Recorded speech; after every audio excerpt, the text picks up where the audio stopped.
Ang kahulugan ng talinghaga tungkol sa manghahasik. Pakinggan ninyo ang kahulugan ng talinghaga tungkol sa manghahasik. Ang tabi ng daan kung saan nahulog ang ilang binhi ay ang mga taong nakinig ng mensahe tungkol sa paghahari ng Diyos pero hindi nakaunawa. Dumating si Satanas at inagaw ang salita sa kanilang puso.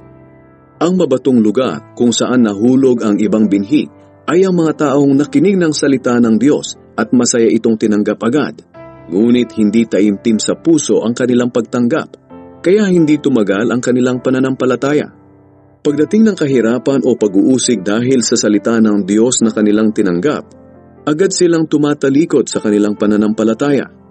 Ang lupang may matitinik na damo kung saan nahulog ang iba pang binhi ay ang mga taong nakinig ng salita ng Diyos.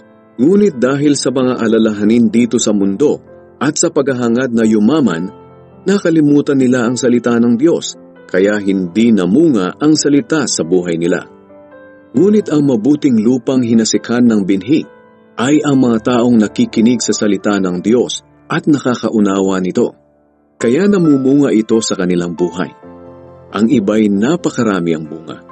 Ang iba'y marami, at ang iba na may katamtaman lang.